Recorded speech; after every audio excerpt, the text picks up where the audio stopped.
चला मंडळी, आज आपण नाश्ता सेंटरवर किंवा मंगल कार्यालयात मिळतो तसा मऊसूत पांढरा शुभ्र उपमा करणार आहोत। बऱ्याच वेळा उपमा अगदी चिकट होतो किंवा मग फार कोरडा होऊन जातो, पण इथं तसं होऊ नये, परफेक्ट टेक्स्चर यावं यासाठी भरपूर टिप्स शेअर केलेल्या आहेत। रेसिपीला सुरुवात करूया।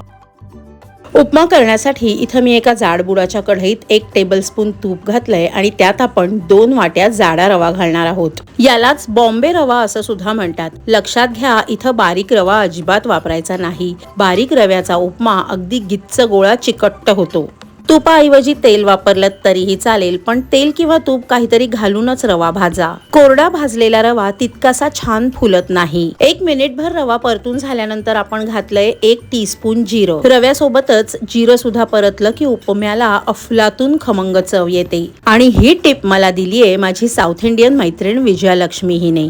तुम्ही सुद्धा ट्राय करून बघा। मंद आचेवर सतत परतवत 8 ते 10 मिनिटात रवा छान भाजून होतो। रवा फार जास्त लालसर करू नका, नाहीतर उपम्याला पांढरा शुभ्र रंग येणार नाही। 10 मिनिटात रवा छान फुलून आलेला आहे। आता हा आपण एका ताटात काढून घेऊया। पुन्हा एकदा त्याच कढईत आपण घालणार आहोत 2 टेबलस्पून तेल आणि तेलात 7 ते 8 काजूच्या पाकळ्या फ्राय करून घेऊया। काजू सोबतच तुम्हाला आवडत असतील तर थोडेसे शेंगदाणे सुद्धा फ्राय करा। काजूवर छान सोनेरी रंग आलेला आहे। आता आपण यात घालूया 1 टीस्पून मोहरी आणि मोहरी छान तडतडली की घालूया अर्धा टीस्पून जिरं। यानंतर फोडणीत घातली आहे 1 टेबलस्पून चण्याची डाळ आणि 1 टेबलस्पून उडदाची डाळ। 1 मिनिटभर परतून घेऊया। 6 हिरव्या कंच तिखट मिरच्यांचे तुकडे आणि 1 टीस्पून आल्याचा कीस घातलाय। 1 मिनिटभर परतून घेऊया। सुरुवातीपासून आपलं सगळं परतवणं मंद आचेवरच सुरू आहे। 10-12 कढीपत्त्याची पानं आणि 2 मध्यम आकाराचे कांदे चिरून घातलेत। कांदा सुद्धा फार जास्त लालसर किंवा काळपट करायचा नाही। त्याचा कच्चेपणा जाईपर्यंत आणि त्याला गुलबट रंग चढेपर्यंतच परतवायचा आहे। कांदा मात्र मध्यम आचेवर परतला तरी चालेल, म्हणजे तो 2.5 ते 3 मिनिटात हा असा छान परतून होतो। आता आपण यात गरम पाणी घालणार आहोत।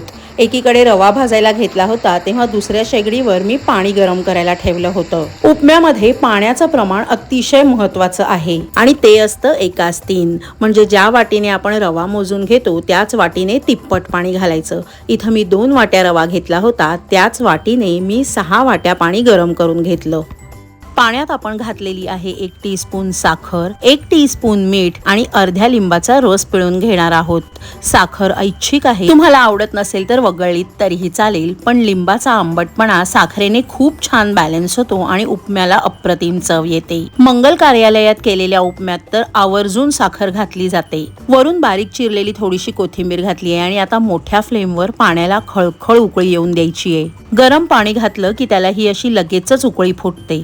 या स्टेजला गॅसची आच मंद करूया आणि हा आहे आपला सिक्रेट पदार्थ जो या स्टेजला आपण घालणार आहोत, ज्यामुळे उपमा थंड झाल्यानंतरही दिवसभर मऊसर राहतो, अजिबात कोरडा पडत नाही आणि खाताना घशात अडकत नाही। अर्धी वाटी दूध घालून पाण्यात मिक्स करून घेऊया। माझ्या आजी सासूबाई उपमा करताना नेहमी त्यात अर्धी वाटी दूध घालायच्या। ही त्यांनी दिलेली टीप आहे। दूध घातल्यानंतर गॅसची आच मोठी करून अधेमध्ये ढवळत राहा। हे बघा, आता पाण्याला उकळी फुटलेली आहे आणि दूध अजिबात फाटलेलं नाही। पाण्याला उकळी फुटल्यानंतर गॅसची आच मंद करूया, कारण या उकळत्या पाण्यात आपल्याला भाजलेला रवा घालायचा आहे। एका हाताने थोडा थोडा रवा सोडायचा आहे आणि दुसऱ्या हाताने तो सतत ढवळायचा आहे, म्हणजे पाण्यात रव्याच्या गुठळ्या होणार नाहीत। आपला सगळा रवा घालून झालेला आहे आणि तुम्ही बघू शकता रवा पाण्यात छान एकजीव झालेला आहे, अजिबात गुठळ्या झालेल्या नाहीत। असाच सतत खालीवर करून घेतला की 2 ते 3 मिनिटात पाण्यात छान फुलून येईल। रव्याने सगळं पाणी शोषून घेतलंय आणि तो खूप छान शिजलाय।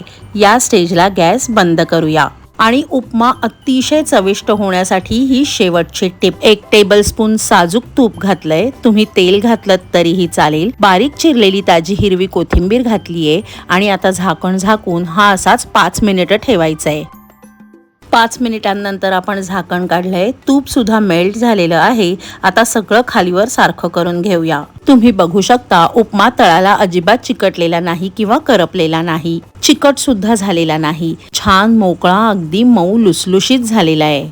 गरमागरम उपमा सर्व करूया। ही माझी घरातली रोजची आमटीची वाटी आहे। या वाटीने 2 वाटी रव्याचा उपमा केला तर 4 जणांना नाश्त्यासाठी व्यवस्थित पुरतो।